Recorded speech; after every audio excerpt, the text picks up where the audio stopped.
हिला ताइवान, कांपा Japan. Japan की ओर से भी चूंकि ताइवान में भूकंप आने के बाद अलर्ट जारी कर दिया गया है। आपको बता दें, ताइवान में 25 साल में पिछले अब तक का सबसे बड़ा भूकंप महसूस किया गया।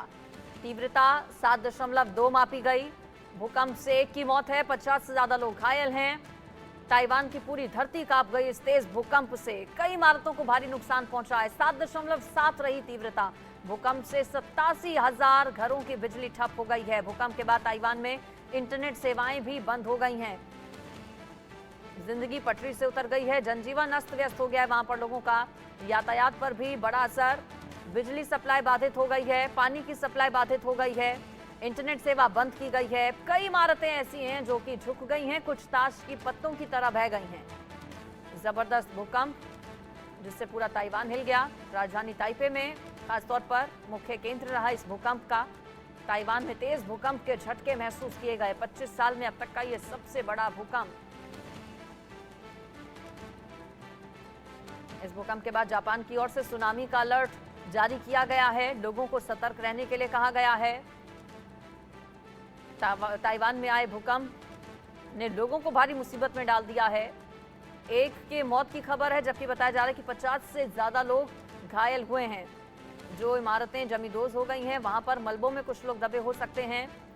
मौके पर टीम्स मौजूद हैं, लेकिन एक डर और खौफ का माहौल साफ तौर पर ताइवान में लोगों के बीच देखा जा रहा है। 7.7 तीव्रता का भूकंप आया, जिसने सब कुछ मानो तहस नहस कर दिया। पेड़ टूट गए, खंभे टूट गए, घर के घर जमींदोज हो गए। स्थितियां वहां पर भयावह हैं, रोंगटे खड़े कर देने वाली हैं। कई ऊंची ऊंची इमारतें जो कि झुक गई हैं इस भूकंप में।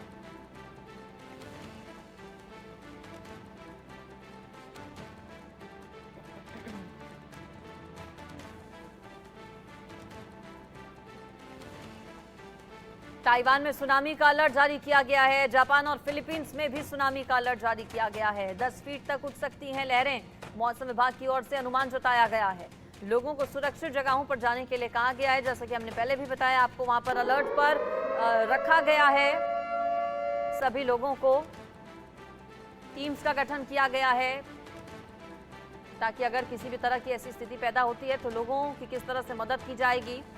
25 साल में अब तक का सबसे बड़ा भूकंप ताइवान में, जिसके बाद फिलीपींस और जापान भी अलर्ट हो गए हैं, सतर्क हो गए हैं। सुनामी का अलर्ट जारी किया गया है ताइवान में न सिर्फ, बल्कि जापान और फिलीपींस में भी।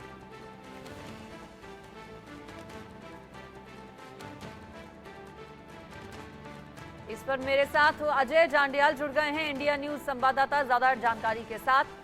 अजय, 7.7 तीव्रता बताई जा रही है भूकंप की, जो कि अपने आप में बहुत ज्यादा है। कितना नुकसान पहुंचा है वहां पर ताइवान में, कितना भयंकर माना जाता है इस इतने बड़े पैमाने पर जब भूकंप आता है? कैजुअलिटीज वहां पर कितनी हुई है, कितना नुकसान पहुंचा है?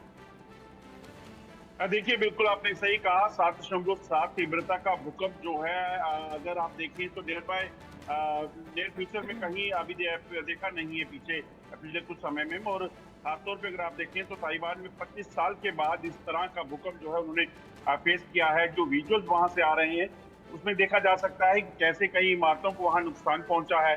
और अब सबसे बड़ी बात है कि उस नुकसान के बाद जो अगला चैलेंज है वो ये है कि अब सुनामी का अलर्ट जारी किया गया है, क्योंकि समंदर है और बताया जा रहा है कि वहां पे आइलैंड है, उसका एक टुकड़ा भी जो है वो दरिया टूट चुका है, दरिया में गया है। तो उसके बाद से लगातार इस चीज की आशंका बनी हुई है कि इस भूकंप के बाद जो सुनामी आने का खतरा है, वो सुनामी जो है वो तबाही ला सकती है। न सिर्फ ताइवान बल्कि जापान और फिलीपींस जो है उसमें भी इसी चीज का खतरा बना हुआ है और अलर्ट जारी किया गया है।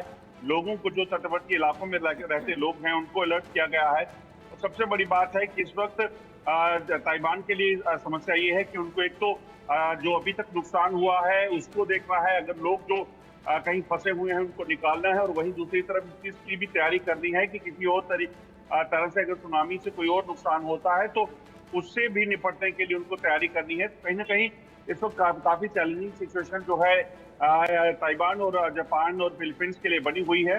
मगर अलर्ट घोषित किया गया है और कोशिश यही सबकी कि किसी भी तरीके से ये अगर वहां पर नुकसान और हो या फिर किसी तरह से सुनामी आती है तो उससे लोगों को बचाना है, उसके लिए पूरी तैयारियां की जा सके।